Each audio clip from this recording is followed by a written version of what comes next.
Hola, buenas noches, bienvenidos a La Última Palabra. Muy mala semana para los equipos mexicanos en enfrentamientos con equipos de la MLS en CONCACAF Liga de Campeones. Golearon a León, golearon a los Pumas y Cruz Azul de local apenas ganó 1-0. Esto nos pasa por soberbios y por arrogantes.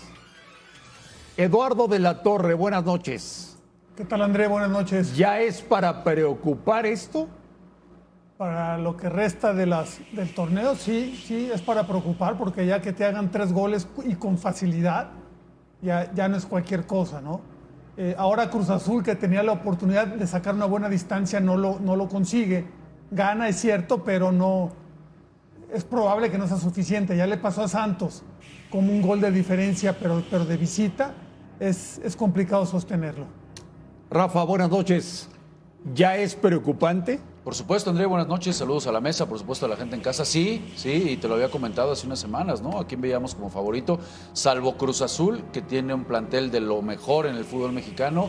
León no anda en buen momento. Pumas sabemos que es un plantel corto y hemos destacado mucho la labor de Andrés Lilini. Y el crecimiento de los equipos de la MLS, pues no es ninguna novedad ni nos debe de sorprender. Más allá de que no estén en ritmo, que nada más tengan 2 partidos en lo que va de inicio de la MLS, la verdad que son equipos que han mejorado y que están haciendo valer la localía. Lo decíamos cuando León fue a Seattle, lo decíamos ahora que Pumas iba a ir a visitar al conjunto de New England Revolution, que era importante que si se traían un marcador adverso, trataron que sea de marcar un gol, porque se sigue jugando con el gol de visita en esta competencia, ¿no? Entonces, sí es un fuerte golpe.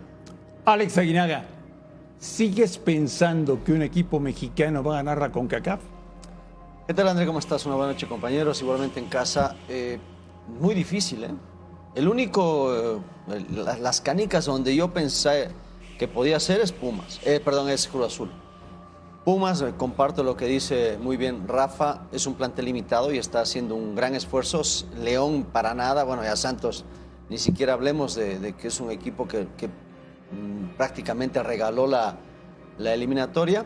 Y bueno, pues la MLS ha trabajado bien, se ha dicho que son equipos que vienen trabajando fuerte, que son ordenados, tienen una organización diferente y en la cancha se nota una superioridad, algo que no se notaba.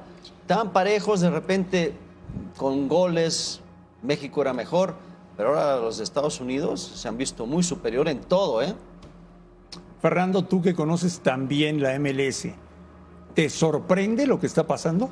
¿Qué tal, Andrés? Saludos a todos. No. Creo que hay equipos en MLS que le pueden competir y ganarle a los de Liga MX. Duele porque ya nos cambiaron el 2-0 por el 3-0, porque sí, fueron 3 los que ganaron 3-0, ¿no? Pero sigamos con el discurso de que la MLS es una liga de retirados, que no existe, que la Liga MX está muy por arriba, que no pasa nada y ahí están las consecuencias. Seattle, New England y Nueva York, hoy le pueden ganar a cualquiera de México y ahí están las pruebas. ¿Está muy agrandado Ceballos, Yayo? Un poco, sí. Un poco sí. O sea, después de 3 goleadas, ahora falta que vengan acá, ¿no? Bueno. También O sea, tú ves remontando a León, a Pumas y a... No, lo veo complicado también, ¿no? Pero bueno, con uno solo que Cruz Azul, por ejemplo, que puede darles batalla a cualquiera de esos 3.